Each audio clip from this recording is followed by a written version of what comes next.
Bueno, hermanos, aquí tenemos un pequeño, pues el resumen, ¿verdad? El resumen de la clase pasada, para nada más para conectar la siguiente clase. La semana pasada hablamos de lo que es la Iglesia Católica.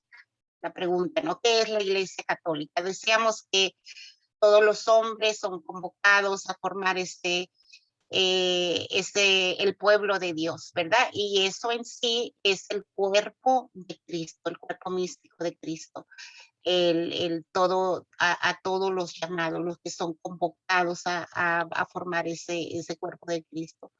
El segundo punto, hablamos de la verdad revelada. Decíamos que la verdad revelada básicamente viene siendo la revelación, ¿verdad? Que nosotros la tenemos en nuestro libro sagrado, que empieza desde nuestros primeros padres.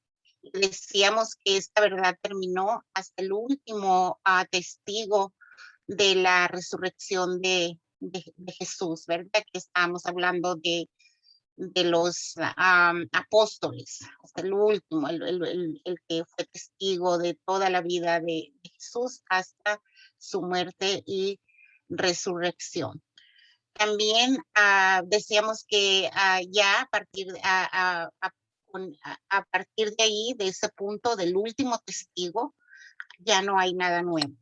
Ya no podemos aceptar nosotros como cristianos católicos a ninguna doctrina nueva, porque no hay, ya todo fue dicho, todo se dijo hasta ese punto. Nosotros como cristianos católicos iremos descubriendo, ¿verdad? Poco a poquito nos decía la clase que solamente iba a haber chispitas o luces del Espíritu Santo que nos iba a ir haciendo comprender, entender algo que ya fue revelado anteriormente, ¿verdad? Para eso pues teníamos que um, pedir al Espíritu Santo y sé que por experiencias propias pues sabemos que sí es, ¿verdad? Eh, hablábamos de la promesa de Jesús a Pedro, que básicamente lo que dice, pues que tú eres Pedro y en ti voy a edificar mi iglesia, ¿verdad? Nos habla de esa promesa que nos confirma el por qué los católicos nosotros creemos, ¿verdad? Que de dónde viene nuestra iglesia, ah, de, de qué parte, ¿verdad? Decíamos que partía de los apóstoles, a la forma como en ese tiempo buscaron la sucesión, nos decía Hechos 2:21 y sucesivos, básicamente nos decía que ellos, es cuando ellos, por aquí, nos hablaba de que ellos, los apóstoles, para poder llenar un espacio que ya no, que estaba vacío, en este caso de Judas, ¿verdad? Que ya no estaba, nos decía que necesitaban cubrir ese espacio, necesitaban a los 12 al cual Jesús había llamado, ¿verdad? Nos decía la escritura, recuerdo que nos hablaba que ellos primeramente hicieron describieron las características que estas personas deberían de tener. Uno de ellos era de que hubiera sido bautizado en el bautizo de Juan, que hubieran vivido con Cristo y que hubieran sido testigos de la resurrección, ¿verdad? Entonces, finalmente recuerdo que nos decía la escritura de que echaron suertes entre ellos y que pues, le tocó a uno de ellos, ¿no? Que venía siendo Matías. Entonces, la enseñanza aquí fue de que siempre había un sucesor, siempre desde entonces nos indica que ellos venían buscando esa sucesión. ¿Cómo se hacía? Pues nos dice aquí Hechos 21 en adelante que echaron suertes, como al azar, ¿verdad? Entiendo que esa parte puede causar como alguna inquietud de que como, porque nosotros sabemos que los juegos del azar no son buenos. Podemos también pensar que como pues ellos siendo testigos, discípulos de Jesús, pues cómo hacían todo esto, ¿verdad? Entonces, lo único que aquí yo les puedo decir que en sí la enseñanza pues no es esa, ¿verdad? De saber el por qué, el cómo se atrevieron a hacerlo, ni nada de eso. Aquí la enseñanza es de que ellos cuando vieron la necesidad de que había que cubrir ese espacio vacío, ellos oraron, ¿verdad? Y recuerdo que la palabra de Dios nos decía que esa oración es hermosa porque empieza diciendo como, Señor, tú conoces el corazón de todos. Entonces, primeramente hicieron la descripción de cómo tenía que ser, ¿verdad? Y luego hicieron la oración. La escritura dice que echaron suerte, entonces eso ahorita en el significado de ahorita, pues sí nos puede confundir un poquito, pero hay que mirar la enseñanza, el mensaje, ¿verdad? Que es para nosotros, que es la manera de cómo ellos lo hicieron. ah, Dando las características, cómo debería de ser. En esas características encontraron a dos que eran buenos, que estaban seguros que eran testigos de la vida y muerte de resurrección de Jesús, y pues esa fue la manera. De hecho, pues no recuerdo que en otra parte haber leído una expresión así, ¿verdad? De que se echa suerte. Entonces, por si se quedaron con una inquietud acerca de eso, pues no complicarnos mucho, ¿verdad? La enseñanza es de que había que llenar un espacio, características, oración bajo la oración al agrado del Padre, y de esa manera fue como pudieron traer la persona que ellos necesitaban. También en el punto número 4 hablamos del magisterio, el magisterio de la iglesia, ¿verdad? Que decíamos que todo ese cuerpo, ese pueblo de Dios debe de creer, tiene la obligación, el deber de creer en la totalidad de la verdad revelada, de lo que se nos enseña en la palabra de Dios. mm, Debemos de creer, ¿verdad? Según apoyado en la promesa, ¿verdad? En la promesa de Jesús.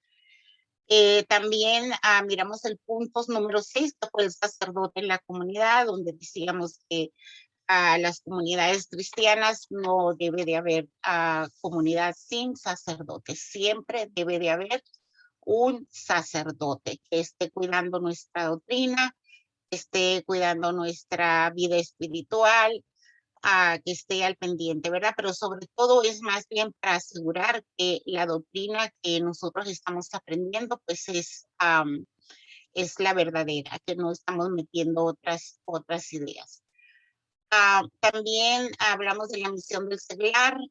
Decíamos que el seglar era lo mismo que los laicos, eran todas las personas que no tenían ningún grado de consagración, como todas las personas que no son sacerdotes, que no son monjas, que no, eh, eso es lo que, en otras palabras, nosotros, ¿verdad? Los laicos somos lo que componemos el seglar, ¿verdad? Y hablábamos también de la misión de Jesús, que era salvar, que vino a salvarnos, vino a sanarnos, enseñarnos. Esa era la misión de Jesús, y también esa misión como seglares, como laicos, nosotros la debemos de continuar, ¿verdad? Y por último teníamos el punto número 8, que es nosotros y el sacerdote, ¿verdad? Donde hablábamos de de la relación de nosotros con nuestros sacerdotes, del deber que nosotros tenemos como pueblo de Dios, la obligación de cuidar a nuestros sacerdotes, ya sea por medio de la oración, tenerlos siempre en nuestras oraciones, como también empezar a establecer una relación cercana con ellos como los sacerdotes de nuestras parroquias, ¿verdad? De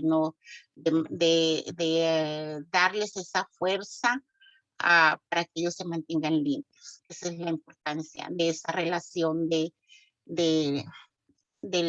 nosotros como pueblo de Dios y los sacerdotes. Entonces, básicamente esto fue el resumen de la clase pasada. Y por último, acuérdense de la sugerencia, se les sugería que empezáramos a ofrecer la hostia, ¿verdad? La comunión por los sacerdotes. ¿Ok? Bueno, vamos a pasar a la siguiente. Un momento, aquí se me movió un poquito, ahí lo tenemos. Esta es la clase número 2 y vamos a hablar de la historia de la iglesia.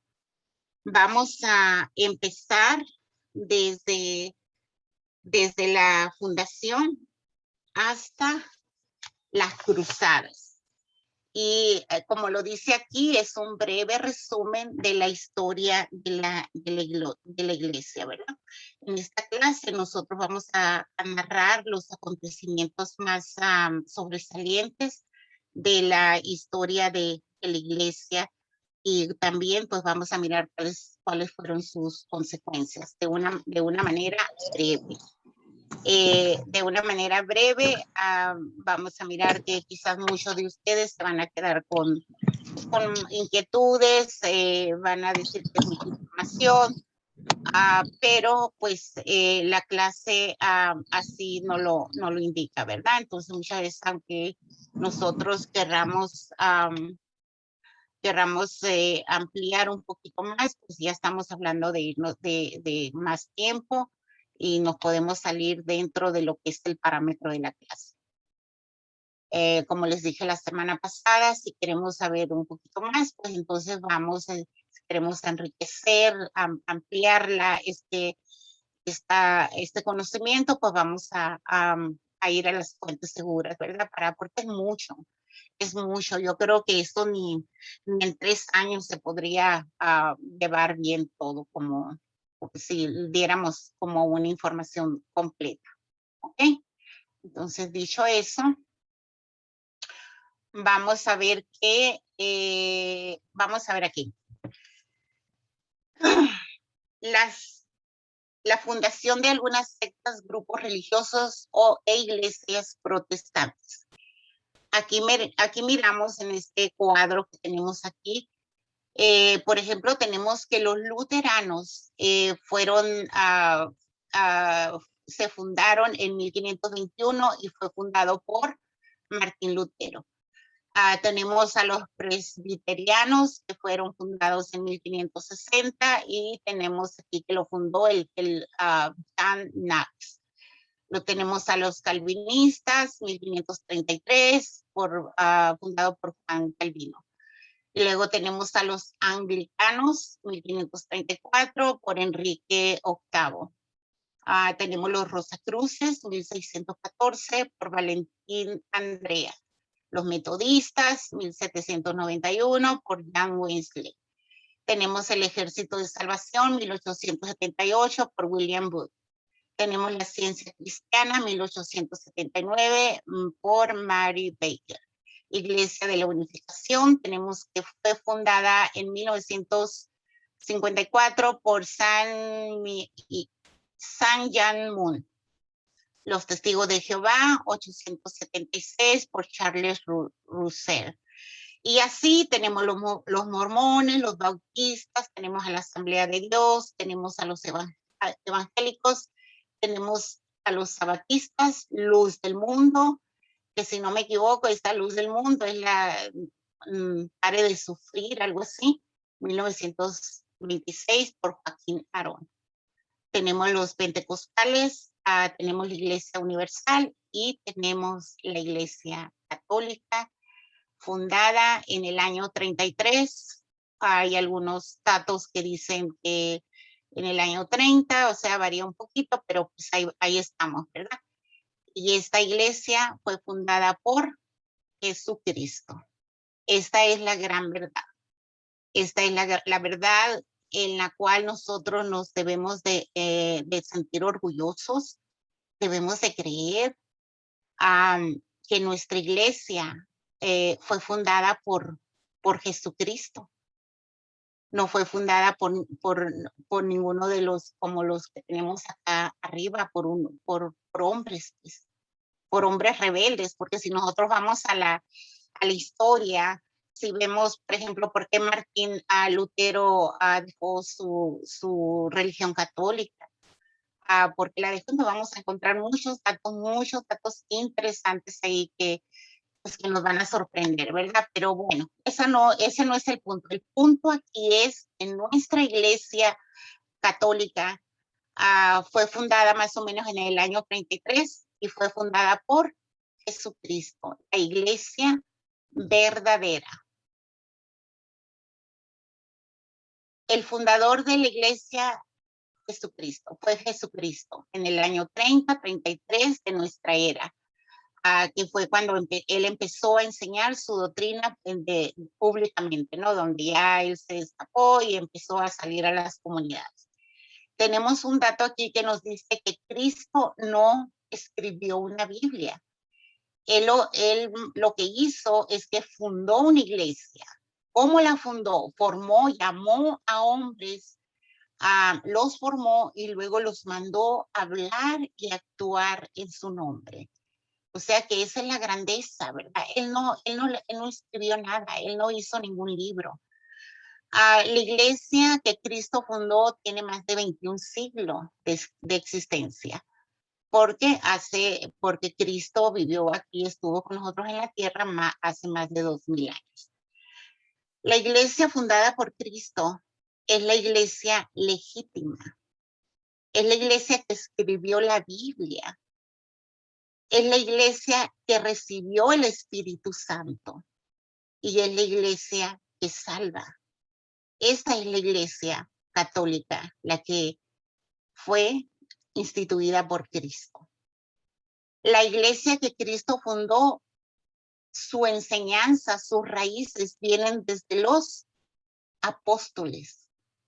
Pero ¿cómo viene desde ahí? A través de los sucesores legítimos.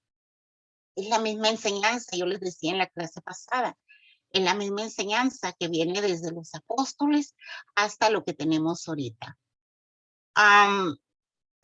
Que viene a través de los sucesores desde San Pedro, que sabemos que fue martirizado más o menos en el año 67 en Roma, hasta el día de hoy que tenemos al Papa Francisco. Esa es la grandeza de nuestra iglesia. Que sabemos quiénes, que desde Cristo, si ustedes buscan la línea sucesora de los obispos, se van a sorprender de lo que van a encontrar ahí. Desde Pedro hasta el Papa Francisco. Existe. Son datos que están documentados, que nosotros los podemos confirmar. No es como lo que tenemos aquí, pues. Esto que es del año 33 al año 1533, por ejemplo. Nosotros como católicos, esta doctrina no la podemos aceptar como verdad, porque desde el año, la primera iglesia la fundó Jesucristo. Y esa es la verdad para nosotros. Entonces, como iglesia católica, nosotros tenemos, sabemos que viene la enseñanza, la raíz, viene desde los apóstoles a través de los sucesores, empezando con San Pedro, que sabemos que fue pues, martirizado también, ¿verdad? Hasta el día de hoy que tenemos al Papa Francisco. La iglesia que Cristo fundó en el año 30-33 tiene un jefe representante de Cristo en la tierra, sucesor legítimo de San Pedro, que ahora nosotros le llamamos Papa, ¿verdad?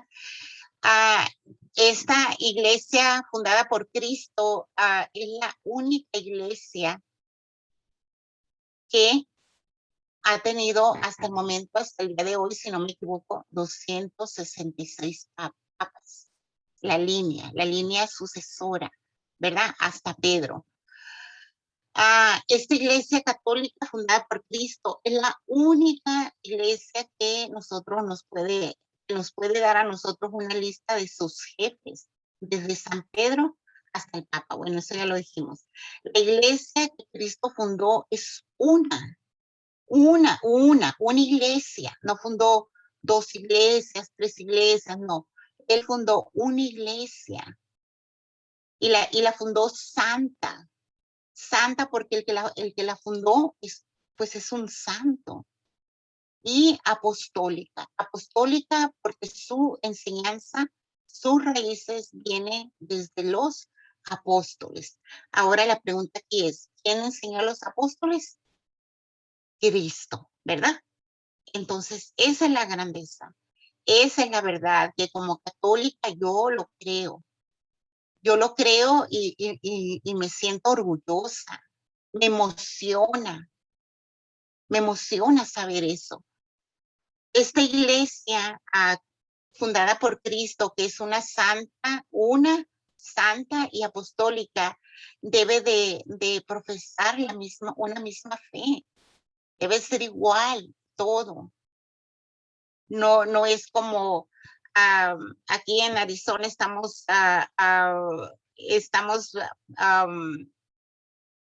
practicando una fe, en California otra, no, es la misma fe. Y aparte es la misma enseñanza. Se debe de vivir con la misma moral, con los mismos valores, ¿verdad? Debe de reconocer la misma autoridad que sabemos que es el Papa. Y todo esto, mis hermanos, mediante la legítima sucesión apostólica. Desde Cristo, que sabemos que Cristo dejó todo en Pedro y luego de ahí hasta el día de hoy. En los primeros años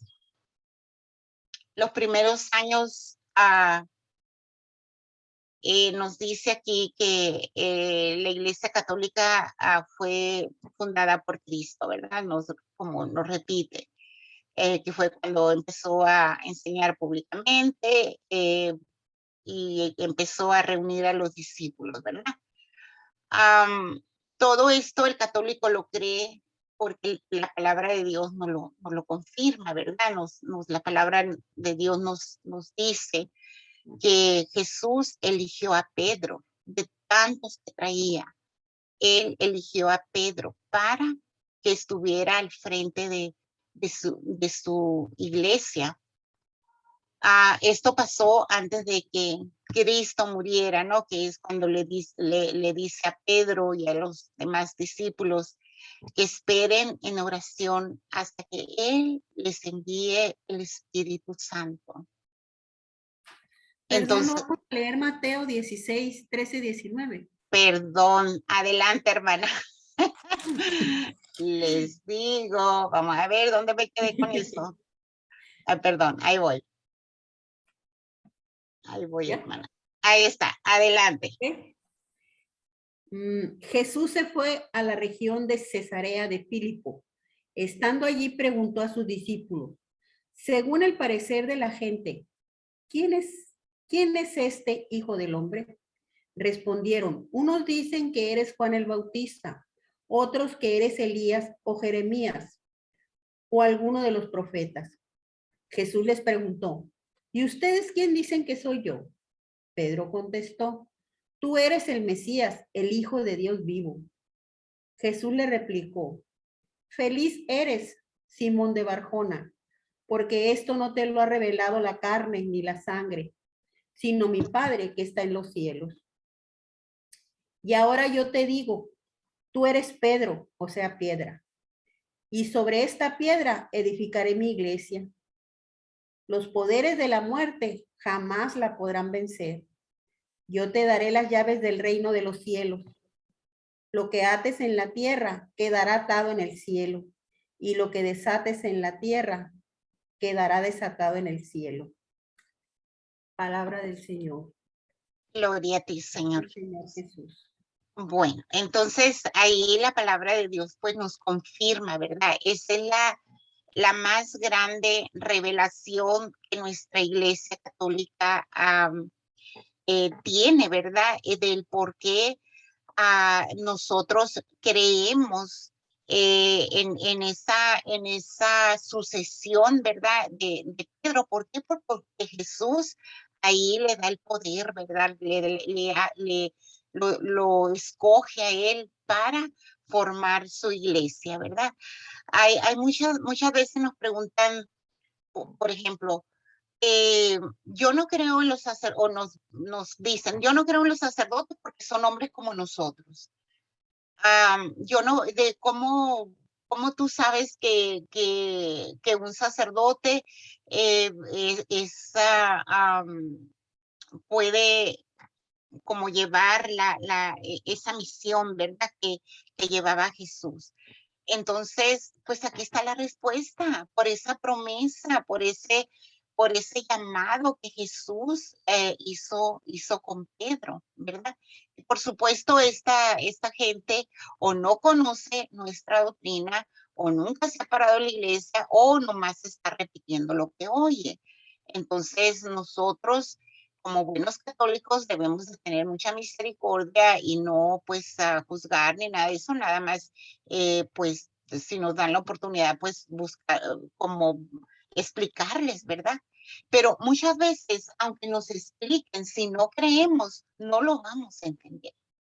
Entonces, es ahí la importancia, ¿verdad? De esa fe, de creer que es así. ¿De dónde salen los sacerdotes? De esta promesa. Mateo 16, 19.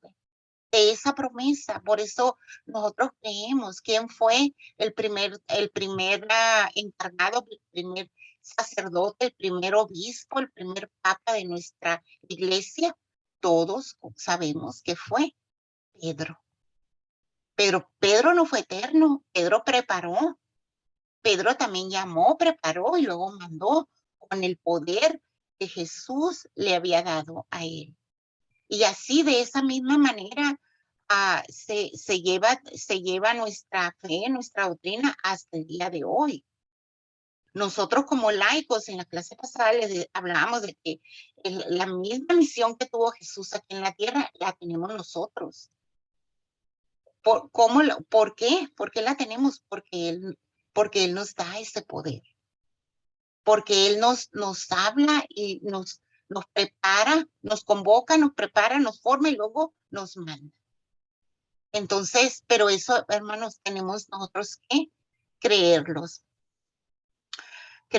¿verdad? Creer en lo que la revelación, el libro sagrado nos está diciendo en las escrituras. Entonces, vemos que lo que sucedió también en el Pentecostés, que es la venida del Espíritu Santo. Vamos a leer Hechos 2:1.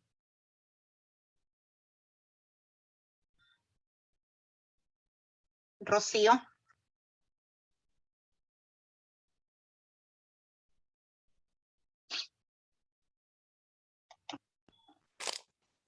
Sí, me había dado Hechos 2:14, pero está Perdón. bien.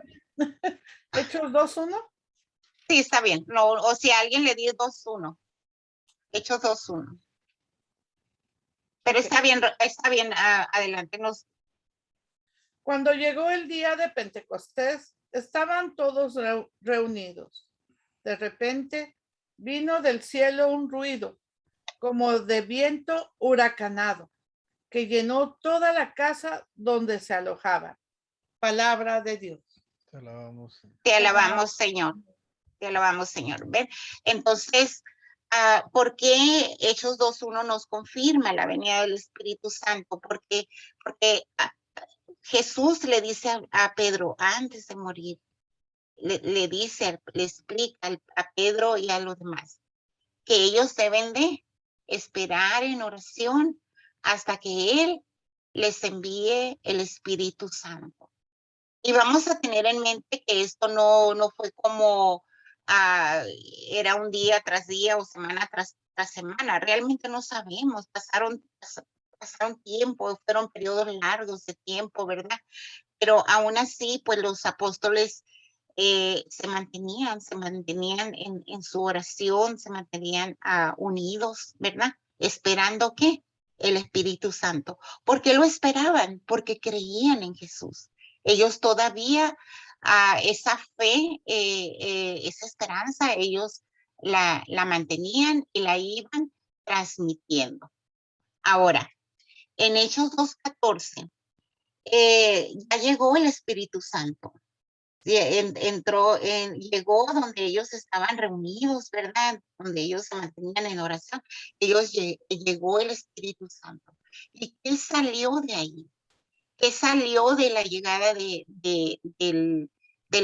Pentecostés a los apóstoles? Salió el discurso de Pedro. Acuérdense lo que nos dice la Escritura, ¿no? Que cuando llegó el Espíritu Santo, el Pentecostés, pues Pedro, que era el más impetuoso, era el más atrabancado, era el que no, pues que no, nomás salía, actuaba como lo sentía, no me imagino, atrabancado. Dice que Pedro salió y se puso a predicar y tenemos este gran discurso, ¿verdad? Donde en ellos nos dice la palabra de Dios que creyeron en la palabra y luego se agregaron aquel día más de 3,000 personas al grupo de los creyentes, o sea, ese grupito que realmente no sabemos cuántos eran, pero no eran 3,000 seguramente, entonces estaban todos reunidos ahí en su oración, en la esperanza de que algún día Jesús les iba a mandar el Espíritu Santo. Pues llega el Espíritu Santo, se arman todos de valor, porque antes de eso, acuérdense, ellos andaban huyendo, se andaban escondiendo, porque tenían miedo.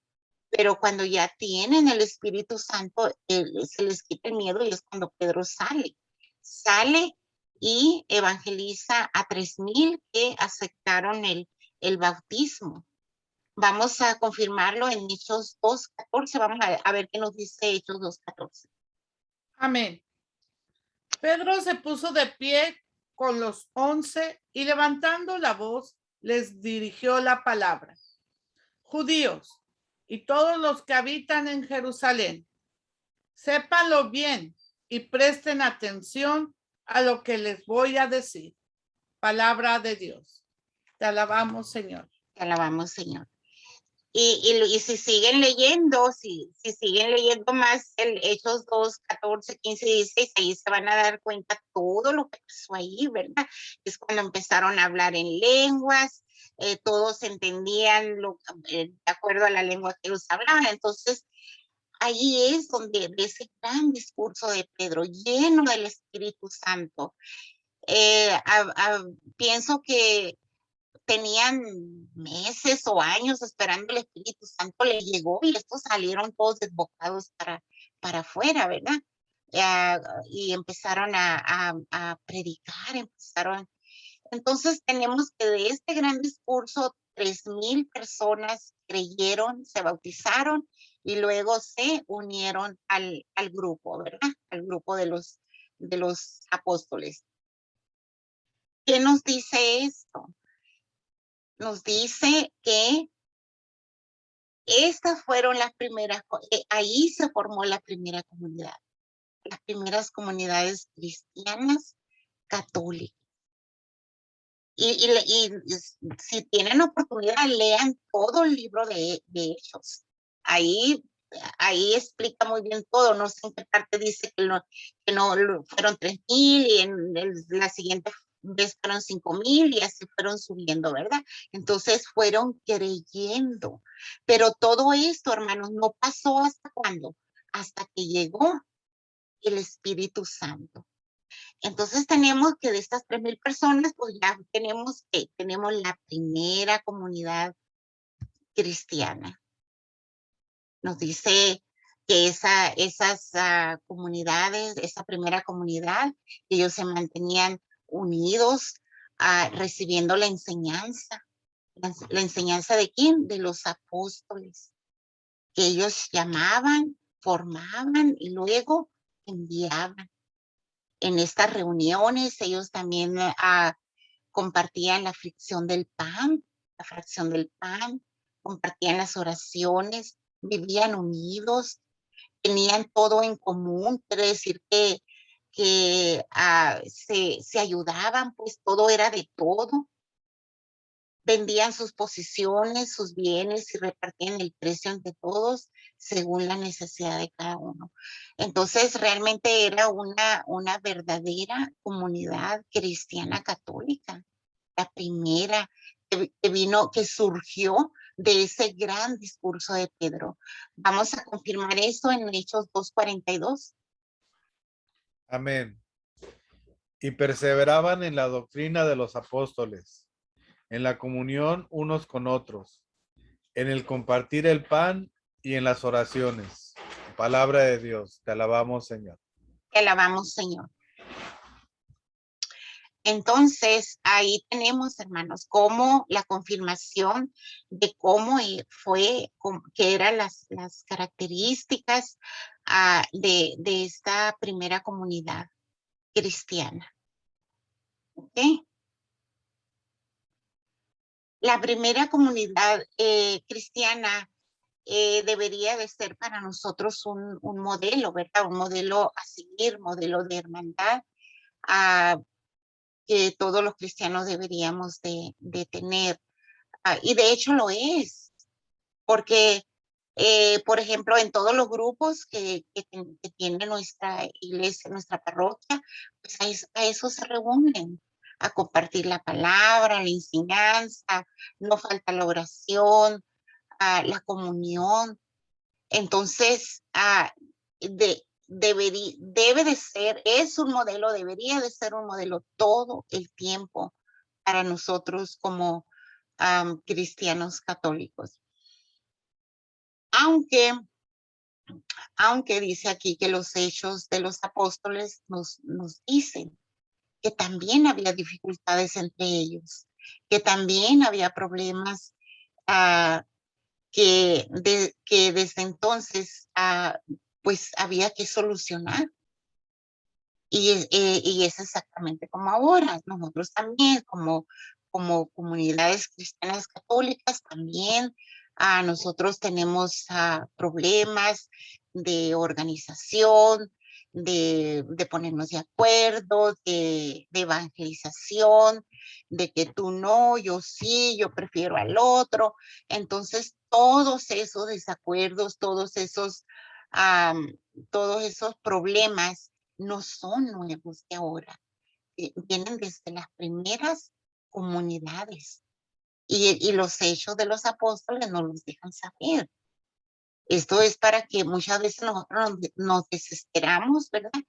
Y pensamos que son nuestras comunidades el problema, pero pues parece, por la enseñanza que veo aquí, parece que es algo con lo que nosotros vamos a tener que trabajar, ¿verdad? No es nada nuevo.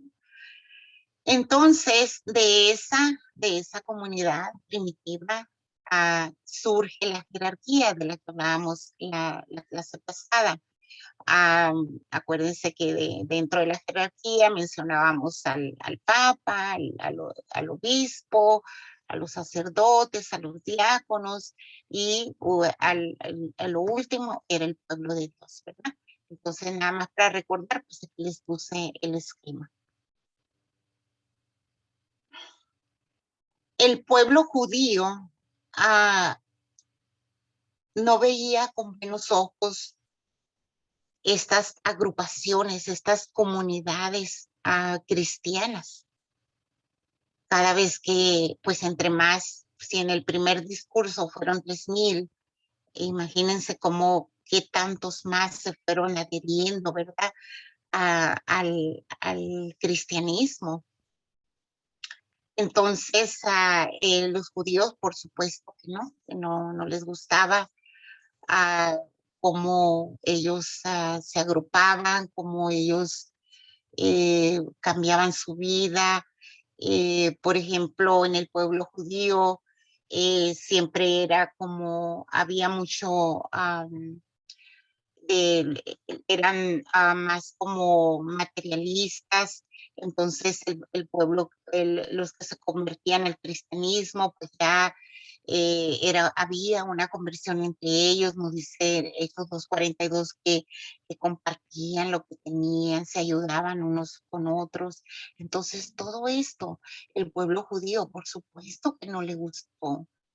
No lo miraba con buenos ojos, miraba más bien como era algo de peligro para ellos, ¿verdad? Eh, Esta es la razón, nos dice aquí, por lo que comienza la persecución. Y lo primero que tenemos es que apedrean a Esteban, ¿no? Lo matan a pedradas. Entonces, ¿por qué? Porque no veían con buenos ojos, no, ellos sabían que algo estaba pasando, algo que a los intereses de los judíos pues no les convenía. Con esto, hermanos, podemos decir que la respuesta de la sociedad, de la sociedad judía en la que nació y creció la primera comunidad cristiana fue la persecución. ¿Por qué? Porque no les parecía bien. El Imperio Romano, lo que venían siendo los judíos no convertidos, comprendieron que había llegado al mundo algo que haría que muchos no aceptasen su autoridad. ¿Ven? Como el Imperio Romano se vio amenazado, pues. Porque acuérdense, en estas primeras comunidades había hermanos cristianos que morían por su fe, se dejaban matar por su fe. Entonces, si la autoridad romana llegaba y les decía que negaran su fe, pues por supuesto que no lo iban a aceptar. Entonces, todo eso para el pueblo romano, para el Imperio Romano, para los judíos no convertidos, significaba muchas cosas. En lo que materialmente se refiere, ¿verdad? Como ya no iban a ser obedientes, ya no iban a trabajar como trabajaban antes, ya no, muchos de ellos pues se estaban liberando. Entonces, esa es la razón. Ellos miraron que algo había llegado, algo que no sabían qué. Es como cuando nosotros entramos en esa conversión y sabemos que algo está pasando en nosotros, no sabemos qué, pero nos sentimos muy a gusto con ello, ¿verdad? Porque estamos entrando en esa conversión. Pero esta conversión a los judíos no les convenía. Se veían amenazados. Fue en el año 43 cuando el apóstol Pedro se constituye como en el primer obispo. ¿Ven? Hablamos del año 33, ¿verdad? Cuando pasó la muerte y resurrección de Cristo. Ya aquí tenemos 10 años, ¿no? Donde ya hubo la persecución de Esteban, ya las comunidades cristianas crecieron. Entonces, fue en este año cuando el apóstol Pedro se constituye primer obispo de Roma. Mientras esto pasaba en diferentes regiones, al mismo tiempo se iban estableciendo otros obispos. Esto quiere decir que la comunidad cristiana iba creciendo, se iban consolidando paso a pasito, ¿verdad?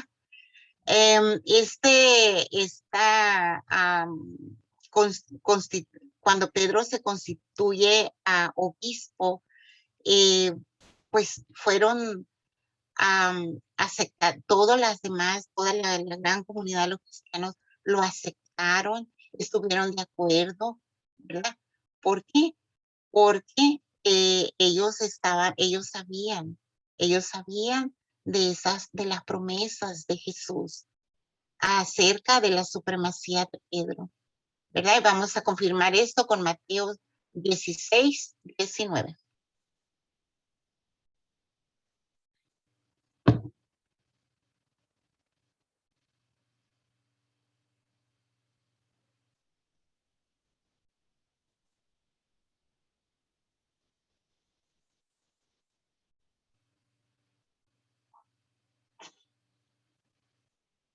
No tenemos a Mateo 16, 19 por ahí.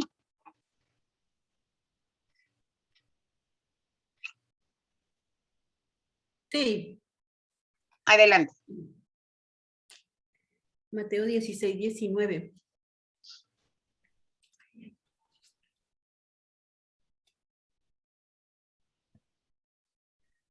Yo te daré las llaves del reino de los cielos. Lo que ates en la tierra quedará atado en el cielo, y lo que desates en la tierra quedará desatado en el cielo. Palabra del Señor. Gloria a ti, Señor Jesús. Entonces, basado en esta promesa de Jesús a Pedro, pues todos aceptaban, ¿verdad? Aceptaban este nombramiento de obispo de Pedro. No había problema. Ellos sabían, ellos creían en esa promesa. Luego luego llega Pablo, el apóstol Pablo al escenario, ¿verdad? Nos dice que Pablo se convierte al cristianismo teniendo su centro en Antioquía. Eso quiere decir que pues desde ahí él era como su centro de trabajo, ¿no? Su base, ¿verdad? Nos dice que Pablo evangelizó a los gentiles, llevando la palabra a Asia Menor, Grecia y también a Italia. En cada una de las cuales, en cada ciudad de donde Pablo iba llegando, pues él, ¿qué era lo que hacía? La misma enseñanza de los apóstoles. Él llamaba, convocaba, formaba y luego mandaba, ¿no? Iba formando comunidades en las cuales posteriormente él dejaba a los ancianos encargados de esas comunidades, que después pues iban a ser, ya cuando pasara el tiempo, y ellos iban a ser llamados obispos. Vamos a confirmar esto en Hechos 9, del 3 al 7. Amén. Pero cuando ya se encontraba cerca de la ciudad de Damasco, una luz que venía del cielo brilló de repente a su alrededor. Saulo cayó al suelo y oyó Marina, ven. Y oyó una voz que le decía: Saulo, Saulo, ¿por qué me persigues? Saulo preguntó: ¿quién eres, Señor? La voz le contestó: yo soy Jesús, el mismo a quien estás persiguiendo. Levántate y entra en la ciudad. Ahí te dirán lo que debes hacer. Los que viajaban con Saulo estaban muy asustados porque habían oído la voz, pero no habían visto a nadie. Palabra de Dios. Te alabamos, Señor. Entonces la palabra de Dios nos habla, ¿verdad? De cómo fue cómo fue la conversión de Pablo. Todos sabemos que Pablo pues perseguía a los cristianos, era muy apegado a la ley, la seguía al pie de la letra. Era un hombre instruido. Recuerden que Pablo se formó al cobijo de Gamaliel. Era un hombre instruido, muy inteligente, pero pues era un perseguidor de los cristianos, ¿no? Pero entonces nos dice la palabra que cuando él iba camino a Damasco fue cuando pasó todo esto, ¿verdad? Y él se levanta, después de que se cayó, él se levanta y hace lo que Jesús le dice. Entonces ahí es la conversión, es donde empieza su conversión.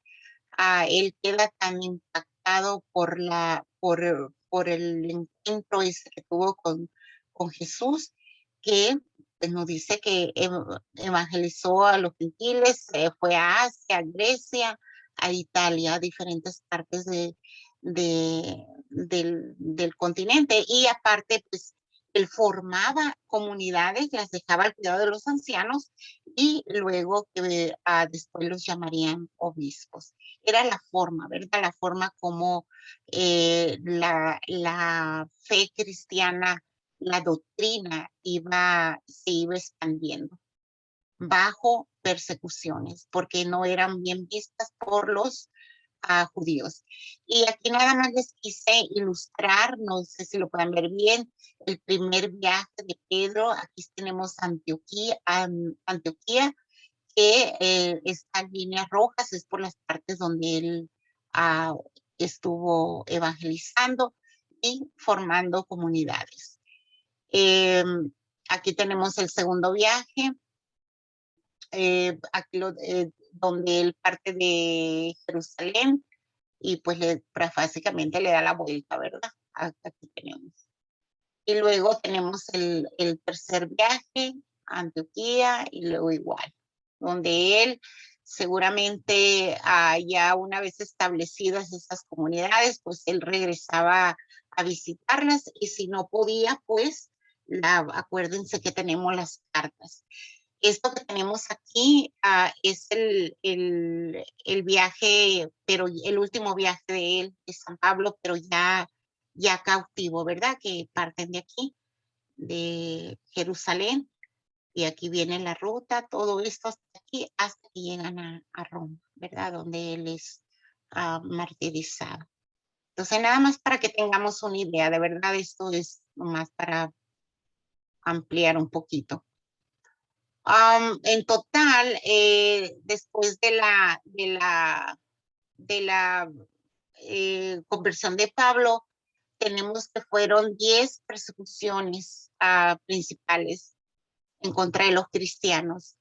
La primera dice que fue iniciada por Nerón en el año 64, del 64 al 68, en la que murieron Pedro y Pablo, ¿verdad?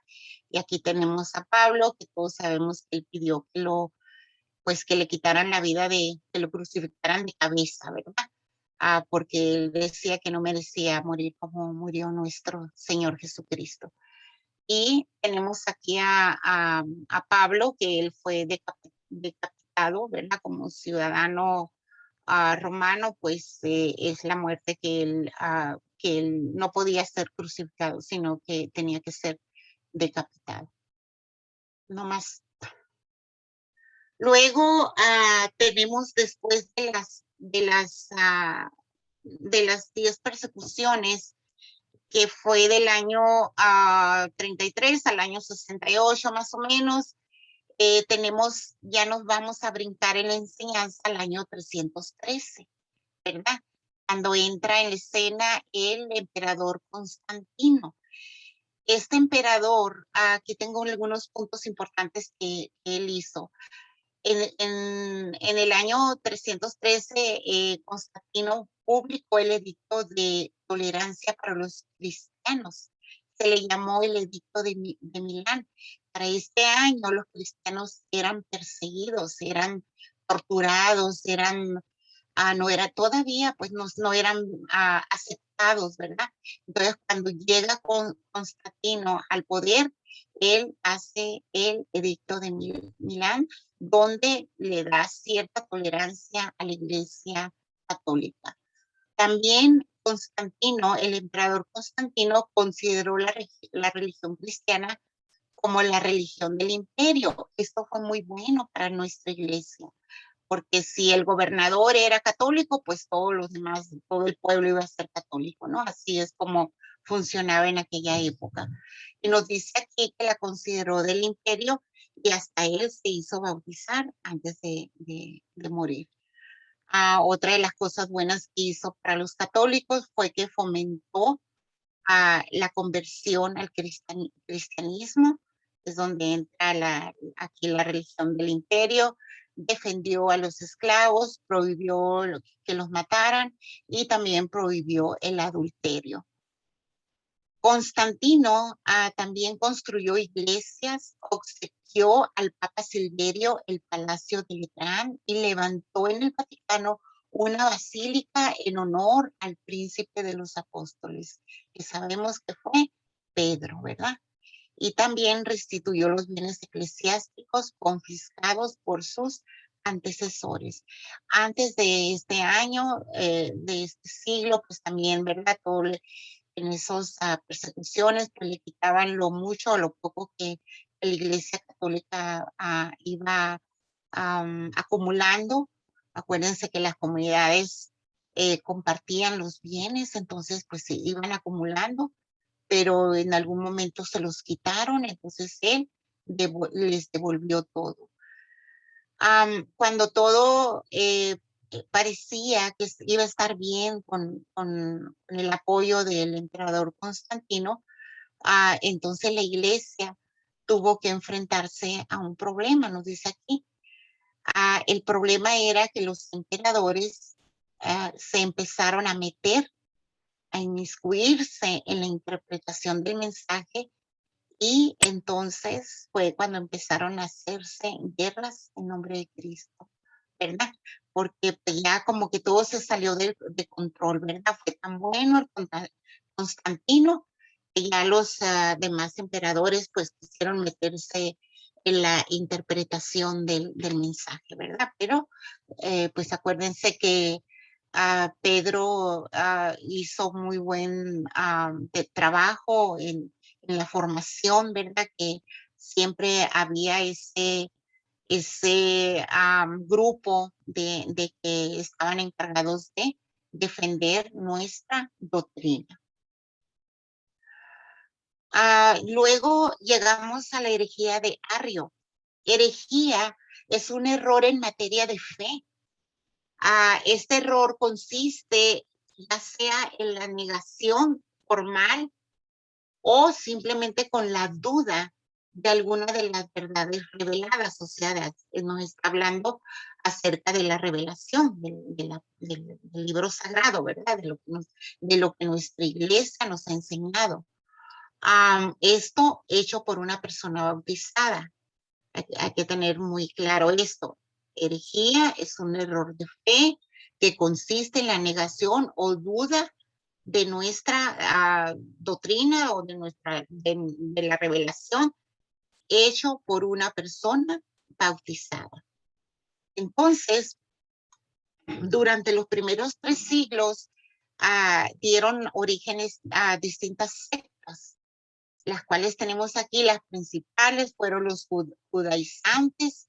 Estos eran judío cristianos que continuaban, o sea, eran cristianos, pero al mismo tiempo continuaban llevando la ley mosaica, pues, lo anterior, y trataban de imponerla a los demás. Luego teníamos también a los gnósticos, que viene siendo una corriente de ideas y de instituciones religiosas de diversa procedencia, o sea, que tenían ideas de diferentes grupos, no era nomás uno solo, sino de diferentes ideas. El punto de arranque de esta corriente lo constituía el anhelo de resolver el problema del mal. El deseo de estos grupos gnósticos era siempre resolver el mal, nos dice aquí, ¿verdad? Luego tenemos los maniqueos. Los maniqueos es una forma religiosa gnóstica con una mezcla del dualismo rígido, del zoroastro, nos dice aquí, con elementos budistas, caldeos, judíos y cristianos. Y hasta su fundador es Maimonides en Babilonia del 2016 al 217. Estos también, los maniqueos, traían diferentes corrientes ideológicas de diferentes grupos, ¿verdad? Tenemos a los montanistas. Los montanistas aparecieron cuando Montano, después de recibir el bautismo, comenzó a anunciar que él era el profeta del Espíritu Santo. Imagínense. Y que este espíritu iba a revelar por su conducto a todos los cristianos la plenitud de la verdad. Entonces eran corrientes ideológicas diversas, ¿verdad? Y esto constituía a una herejía, a un error de fe. Existieron hombres sabios siempre, como hasta la fecha, en la historia de nuestra iglesia han existido hombres sabios que siempre han sabido cómo luchar con este tipo de herejías, ¿verdad? Ya en el siglo IV, una de las herejías más importantes fue la de Arrio o arrianismo, que negaba la divinidad de Jesús. En esto consistía la herejía de Arrio. Y Arrio fue un sacerdote católico, buen predicador, querido por su comunidad, y de repente pues cambió y él, este era su mensaje de que Jesús no tenía nada de divino. Ya ven, nosotros como católicos creemos que Jesús es hombre y es Dios, pues él decía que no, ¿verdad? Y trataba pues de desarrollar esas ideas, esa doctrina en las comunidades. Cuando la herejía de Arrio se dio, pues entonces nuestra Iglesia Católica tuvo que establecer la verdad de la doctrina. Entonces, para esto, la Iglesia Católica convocó a una reunión que fue el primer concilio, llamado Concilio de Nicea. En este concilio, ya cuando se pusieron de acuerdo, cuando establecieron la verdad, que la pusieron en orden, entonces se condenó a Arrio como herético, o sea, lo declararon hereje y fue desterrado. Hasta ahí terminó el Arrio. En este concilio nos dice aquí que se hizo el primer credo o símbolo de Nicea, ¿verdad? Por eso a nosotros ahora se nos dice que nuestra doctrina, nuestra fe está reducida en el credo. Creo en Dios Padre Todopoderoso. Pues aquí se hizo, en este primer concilio, que fue llamado Concilio de Nicea. Luego tenemos a los padres de la iglesia. Los padres de la iglesia fueron los santos de los primeros siglos, que con sus escritos doctrinales, o sea, de nuestra fe, de nuestra doctrina, ellos pudieron configurar la iglesia católica como la conocemos hoy. O sea que desde el año 33, cuando Jesús ya no estuvo con nosotros, fue un trabajar, persecución, caminar, un trabajo incansable hasta el día de hoy, ¿no? Pero fueron los primeros padres de la Iglesia Católica los que pudieron ellos como ponerlo todo en papel, hacer una estructura, vaya. Entonces, tenemos que los principales padres de la iglesia griega, tenemos a San Atanasio de Alejandría, tenemos San Basilio el Grande, San Gregorio Nacianceno y San Juan Crisóstomo. En lo que se refiere a los padres de la iglesia latina más importantes, eso quiere decir que hubo más, ¿ok? Pero a los más importantes tenemos a San Agustín de Hipona, que no ha leído a San Agustín. Tenemos a San Tertuliano, tenemos a San Ambrosio de Milán y también tenemos a San Jerónimo de Estridón. Entonces, en los primeros siglos, el cristianismo influyó en la cultura romana. Tanto ellos crearon una literatura, o sea, libros para leer, y un arte propio. Eran ellos los que lo hacían, pues, con sus ideas, con su fe, con su doctrina. Ellos eran lo que lo hacían. La literatura que ellos hacían tenía como objetivo exponer la verdadera doctrina, dar a conocer la verdadera doctrina. Y también el otro objetivo era la refutación de las opiniones de los herejes y de los paganos. Esto quiere decir que también ellos escribían para contrarrestar esas herejías. Se dedicaban a escribir, pues a dejar conocer a la gente.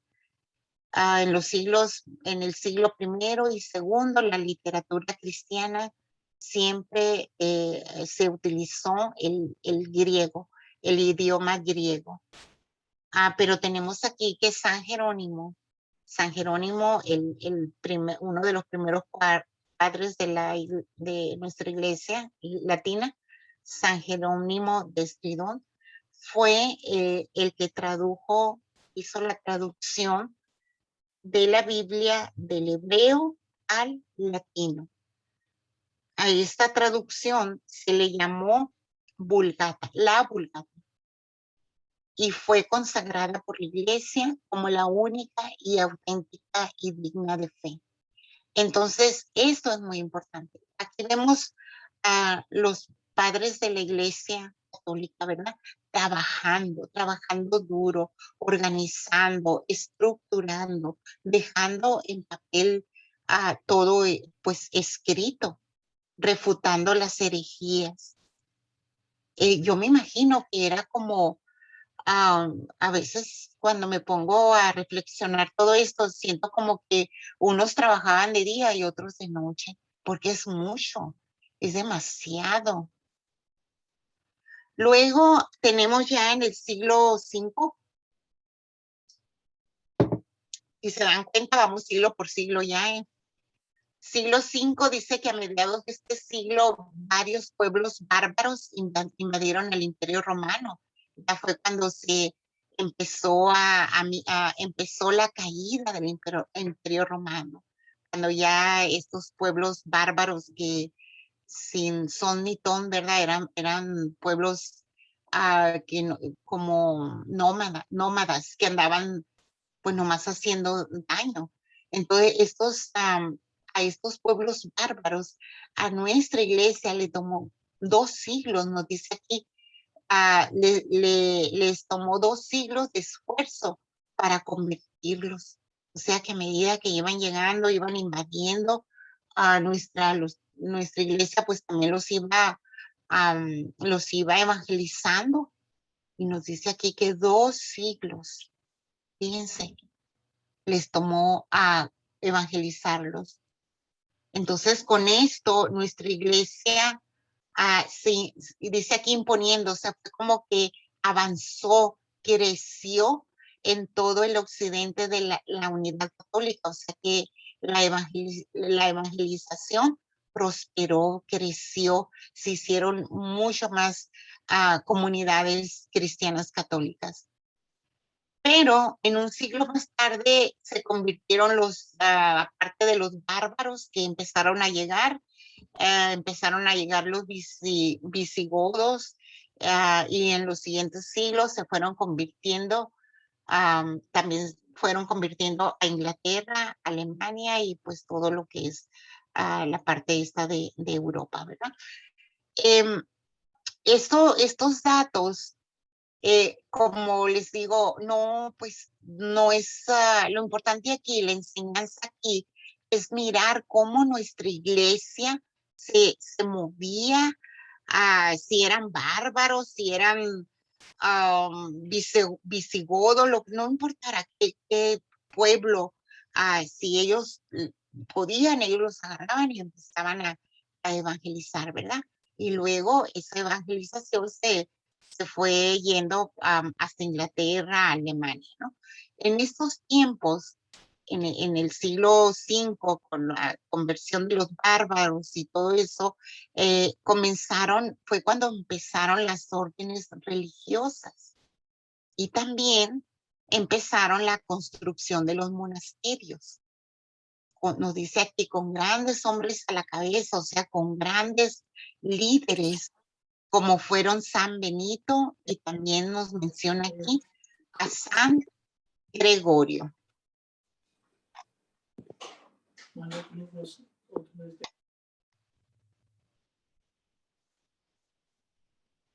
Luego tenemos a la parroquia. Dice que a partir del siglo IV, el cambio radical producido por el edicto de Milán, que reconoció el derecho de ciudadanía y amplia libertad a los cristianos, esto dio una rápida expansión o un rápido crecimiento al cristianismo que exigía cambios en la organización de la iglesia. En primer lugar, las iglesias de las ciudades se lanzaron a evangelizar la población rural que vivía en su entorno. Y como medio y fruto de esta evangelización se fueron creando comunidades en los núcleos más importantes. Esto quiere decir que a medida, pues, como se iban evangelizando comunidades, pues iban creciendo, ¿verdad? Estas comunidades que dependían totalmente del obispo de la ciudad y estaban servidas por un presbítero, recibieron pronto el nombre de parroquias. Ese es el origen de las parroquias, que hubo tanto que hubo necesidad ya de irlas como separando, ¿verdad? De ir dándole a cada quien, pues, a alguien que las administrara, que las cuidara, y darle también a la persona al párroco o al sacerdote, darle también su territorio, ¿verdad? Del cual iba a ser el responsable de la evangelización, así como lo tenemos ahora. Cada vez había mayor número de cristianos, no era posible que el obispo administrara espiritual y materialmente a la comunidad cristiana de cada región. Después del Concilio de París, dio a cada parroquia autonomía económica. Esto quiere decir que ya se llegó el momento en que le dijo al párroco, ¿sabes qué? Pues de aquí para adelante tú mantienes tu parroquia, solventas tu comunidad, pero esto pasó hasta después del Concilio de París, por la necesidad de ese crecimiento que tenía la comunidad cristiana. Luego tenemos a Mahoma y el islamismo. Mientras que se estaban ya dándoles autonomía a las parroquias, las comunidades iban creciendo, se iba logrando la unidad de los cristianos. Entonces, en la península de Arabia nacía a principios del siglo VII una nueva religión, y esa es el islamismo. El fundador fue Mahoma, que también otro que fue un predicador religioso, se convirtió de un predicador religioso creyente, ¿verdad? Inteligente, porque eran muy inteligentes estos hombres. Se convirtió en un guerrero decidido a establecer por la fuerza sus creencias. Entonces, este es el origen del islamismo, ¿verdad?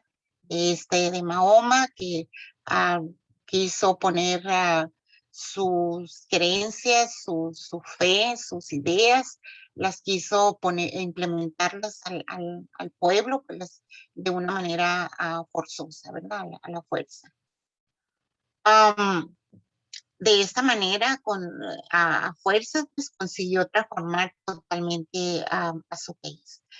Los califas llegaron después de Mahoma. Estos sometieron muchas regiones, incluyendo a España entera, y creando un gran imperio. O sea que ya esta corriente pues ya iba tomando fuerza, ¿verdad? Estamos hablando ya del siglo VII.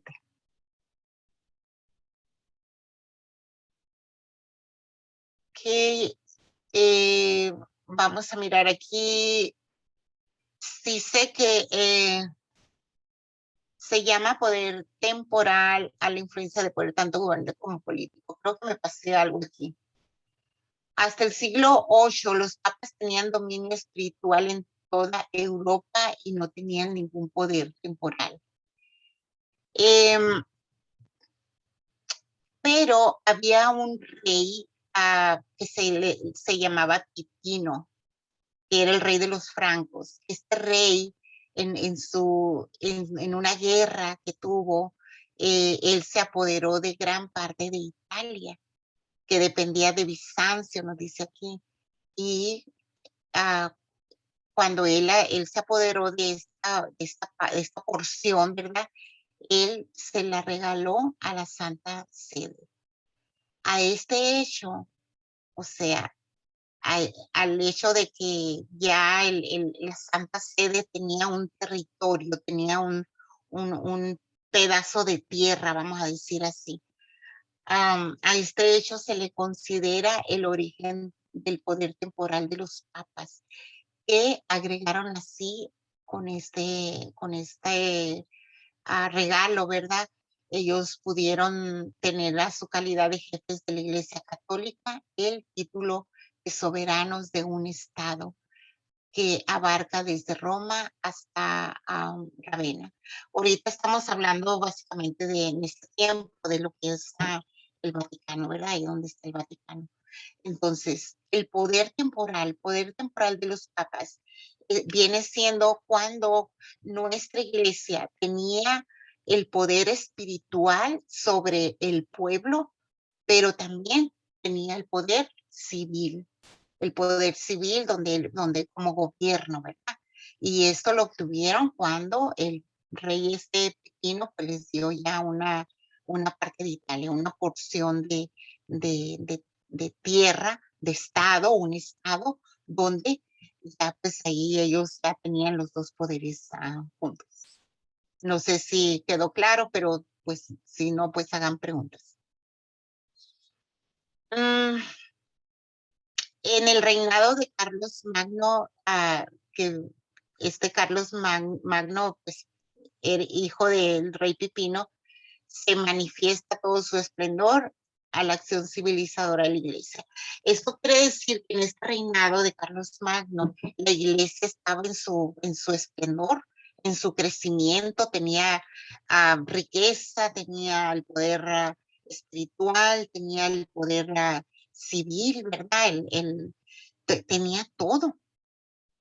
Iba en un crecimiento muy alto, ya muy grande. Este esplendor, este avance, ¿verdad? Era por la unión y la armonía entre los dos poderes, el eclesiástico y el poder civil, que era de gran beneficio para la sociedad cristiana. Entonces, eso es lo que viene siendo el poder temporal de los papas, ¿ok? Cuando en el tiempo que nuestra iglesia tuvo el poder espiritual sobre el pueblo, pero al mismo tiempo tenía el poder civil de gobernar, ¿verdad? Entonces tenemos aquí la iglesia durante los siglos 9 y 10. Ya vamos en el siglo 9 y 10. Dice, durante estos 2 siglos hubo continua agitación en Europa por nuevas invasiones de bárbaros, que estos bárbaros incendiaban las iglesias, monasterios y todo lo que encontraban a su paso, ¿verdad? Por eso les llamaban bárbaros. En estas acciones de estos pueblos bárbaros, fue cuando se inició una época de terror, época de confusión, de miseria. Los pueblos invasores adoptaron la religión cristiana y comenzó dentro de la iglesia una era de renovación que caracterizó el siglo XI. Bueno, entonces, todo esto, vamos como pasito para adelante y pasito para atrás, ¿verdad? Con el crecimiento de nuestra iglesia. Después de incendiar iglesias y monasterios y hacer tanto desastre, ¿verdad? De tener esa época de terror, de confusión y miseria en todos los pueblos. Estos bárbaros, estos pueblos bárbaros, ellos empezaron, acuérdense que la iglesia católica pues los evangelizaba y fue cuando ellos empezaron a adoptar, se empezaron a convertir y es cuando empieza en la iglesia la era de renovación. En la iglesia había, para este tiempo o en la siguiente etapa, había grandes problemas por las injerencias de la nobleza en los nombramientos eclesiásticos y por otras inmoralidades en nuestra iglesia. Esto quiere decir que después de este florecimiento, de estar todo en sana paz, ¿verdad? De tener esta renovación en la iglesia, pues empezaron a meter, ¿verdad? Por la parte de la nobleza, de los reyes, de los príncipes, empezaron a meterse en la forma como nuestra iglesia llevaba a su estructura, ¿verdad? En los nombramientos nos decía aquí eclesiásticos, o sea, que quitaban y ponían sacerdotes según su conveniencia. Y también nos dice de inmoralidades. Esto nos quiere decir que para el siglo XI, pues había inmoralidades también. Debido a esto, entonces fue necesaria una reforma radical de raíz, ¿verdad? Y el ejemplo que nos pone aquí nos dice que como si el mundo se hubiera quitado un vestido viejo, roto, sucio, para ponerse unos vestidos nuevos, ¿verdad? Fue una reforma radical. Un factor muy importante de esta renovación fue el monasterio benedictino de Cluny, cuyo ideal era una vida perfecta. Es el factor importante, la fuerza, la, la, el soporte, ¿verdad? Que dio este monasterio fue este, las ideas, ¿no? De la idea de ellos de tener una vida perfecta, de enseñar, de evangelizar y de ponerles ese deseo, ¿verdad? De dejar esas inmoralidades, de quitarse el vestido viejo y sucio para ponerse uno limpio. Entonces vemos que esta orden religiosa fue la que influyó mucho, ¿verdad? Con su idea de tener una vida perfecta. Después de la fundación de este monasterio, siguieron otras fundaciones propagándose por toda Europa e influyendo en el ambiente general. O sea, tuvieron influencia en lo general, no nomás en una sola cosa, ¿verdad? Sino que estamos hablando de la vida moral, pues de esas comunidades, de la evangelización, del matrimonio, de la enseñanza, en lo general, de cómo debe de ser la vida de un pueblo. Consiguiendo que de esta manera que se prohibiera la intervención de autoridades laicas en las elecciones de los miembros del clero. O sea, estaban pidiendo, ¿verdad?, que la autoridad civil no tuviera nada que ver en las elecciones de lo que era la estructura de la iglesia, porque ese era el problema, ¿verdad? La injerencia de estas autoridades civiles de estarse inmiscuyendo en lo que era la estructura de nuestra iglesia. Luego tenemos los cardenales. En esa misma época, los clérigos ejercían distintas funciones en torno al Papa y se hallaban al mismo tiempo vinculados a una iglesia. Esto era su cargo oficio, era su responsabilidad, ¿verdad? Era su trabajo, el centro de autoridad en donde ellos deberían de llevar toda esa responsabilidad. Por lo que a estos se les llamaba cardinales presbíteros. Estos cardenales debían acudir a las reuniones presididas por el obispo de Roma, en este caso el Papa, y pronto ellos se iban a convertir en consejeros del Papa. Entonces, los cardenales tenían como doble trabajo, ¿verdad?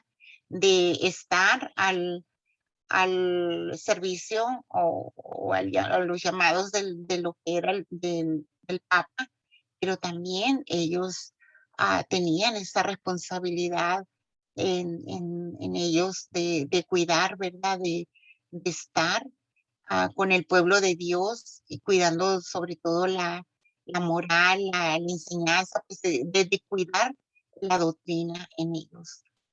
Pues, ahí vemos la función de los cardenales, que después, pues, ya sabemos, ¿no? Ya se iban como subiendo de puesto, subiendo en el orden del servicio, a donde se quedaban con el Papa. Luego tenemos el origen de los ortodoxos, que se le llamó también cisma de Oriente. La Iglesia de Oriente seguía considerando unidos el poder civil y el eclesiástico, o sea, ellos todavía lo practicaban, lo tenían con ellos, lo cual nos dice, unido a algunas diferencias teológicas, litúrgicas y de autoridad espiritual, llevaron a la formación de un cisma. En otras palabras, las diferencias en lo que creo, en lo que entiendo, en lo que conozco, fue lo que los llevó a la separación, a la iglesia esta de Oriente.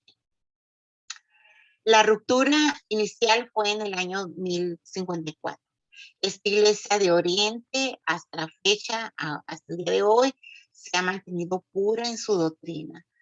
La única diferencia entre ellos y nosotros es que ellos están separados de la sede de Pedro. O sea, en otras palabras, ellos no reconocen al Papa como máxima autoridad. Y tenemos aquí que al final del Concilio Vaticano II fue cuando se dio un paso hacia la unidad, o sea, se buscaron la reconciliación. Fue también cuando se levantaron entre las dos partes, se levantaron las excomuniones. Yo me quedé helada con esto porque dije, ¿cómo que se excomulgaron unos con otros? ¿Verdad? Pero pues así nos dice, ¿no? En la enseñanza. Se perdonaron las excomuniones y también a comienzos del año 1976 se llevó a cabo una reunión del Papa Pablo VI con el ministro de la Iglesia Ortodoxa, que fue en ese momento se consideró un gran paso a favor de la unión de las dos iglesias, ¿verdad? Fue como pues acercarse más, perdonarse y continuar trabajando juntos. Y el esquema que tenemos aquí, Cisma de Oriente, se dio a cabo en el año 1054, Iglesia Católica, con separación entre la Iglesia Ortodoxa. Iglesia Católica obedece al Papa, al Obispo de Roma. La Iglesia Ortodoxa tiene el patriarca de Constantinopla. Es así la estructura como el esquema que nos da, ¿verdad? Cómo se quedó esta separación. Bueno, ya en el siglo XI tenemos las cruzadas. En este siglo, las tribus turcas conquistaron Palestina, dándose así el gran peligro de que conquistaran a Constantinopla. Los emperadores griegos en ese tiempo pidieron auxilio, pidieron ayuda al occidente contra los turcos, al darse cuenta de el Papa y otros reyes de lo que estaba pasando, del peligro de que los turcos conquistaran esa puerta de Europa, y sabiendo también que el maltrato que les daban a los cristianos de Palestina, pues decidieron ellos pararlos, ¿verdad? Decidieron no dejarlos entrar. Entonces, en ese tiempo, el Papa Urbano II, para poder apoyar, para poder ayudar y poder contener a estos invasores, el Papa Urbano II permitió las famosas guerras religiosas y políticas conocidas con el nombre de las cruzadas. Entonces, ¿cómo lo permitió? ¿Cómo lo consiguió? Pues este Papa concedió indulgencia plenaria a quienes fueran a pelear contra los turcos. O sea que cada cristiano que quería tener esta indulgencia plenaria, ¿verdad? Pues iba con el Papa y le decía yo quiero, y pues tenía que ir a pelear, tenía que unirse a la guerra, ¿verdad? Para defender. Entonces aquí la imagen que tenemos, pues ahí tenemos este ejército, ¿verdad? De las cruzadas donde se caracterizan ellos por esta cruz, ¿verdad? Que ellos llevaban siempre. Entonces, este fue el la manera de cómo pudieron ellos contener este ataque de las tribus turcas a Constantinopla. Tenemos que fueron 8 cruzadas llevadas a cabo desde el año 1096 hasta el año 2270. El resultado al final, en lo que quedó todo, fue que Palestina y Jerusalén se quedaron en poder de los turcos y los santos lugares se quedaron con la protección de los cristianos. No tenemos mucha información aquí, pero pues el final es que ganaron una parte, pero pues la otra se quedaron los cristianos dándoles protección. Si vemos la cronología de las cruzadas, tenemos aquí la primera, la segunda, tercera, cuarta, y hasta que llegamos a la 8ª cruzada del año 1095 hasta el año 1271. O sea que fueron 8 guerras religiosas políticas, ¿verdad? Que llevaba de los dos, tanto en la parte de la religión como en lo político. Las otras consecuencias de las cruzadas fueron que se fundaron nuevas órdenes religiosas. Eso fue lo bueno, ¿verdad? De estas guerras, de estos grupos que defendían, ¿verdad? La entrada a este lugar,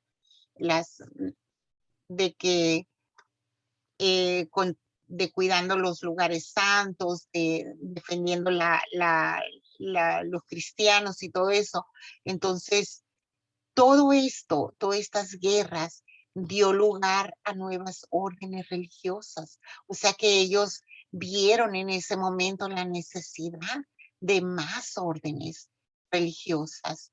Entonces, estas fueron los cartujos, la orden la orden religiosa, la Cister, los del Carmen, órdenes militares para proteger a los peregrinos, la orden de los franciscanos, y hay más, ¿verdad? Y otras nos dice aquí. Entonces no tenemos en total todas las que se formaron, pero sí las más importantes. Al mismo tiempo de que estaban las cruzadas y se estaban formando estas órdenes religiosas, las universidades de ese tiempo se dedicaban al estudio de la ciencia de Dios o de la teología, ¿verdad? Los más célebres doctores o maestros de ese entonces, tenemos a Santo Tomás de Aquino, tenemos también a San Buenaventura, San Anselmo, al mismo tiempo de todo de guerras y formación de órdenes, tenemos que hubo la necesidad de la oración, ¿verdad? Floreció, creció la mística, la contemplación. A los principales místicos de esta época tenemos a San Bernardo, Buenaventura, a Kempis. Tenemos también que los monjes de las órdenes, de estas órdenes religiosas, se dedicaron a otras ciencias, no nomás era como estudiar la ciencia de Dios o estar formando monasterios, órdenes religiosas, no, ellos también, los monjes, pues también se pusieron a trabajar, ¿no? Dice que se dedicaron a otras ciencias, como las lenguas, la poesía, la arquitectura, las artes plásticas y también la medicina. Entonces, hermanos, yo miro esto como, yo miro la historia de nuestra Iglesia Católica, pues la miro como, pues, caminando como hormiguitas, ¿verdad? Y preparándose y moviéndose todo el tiempo.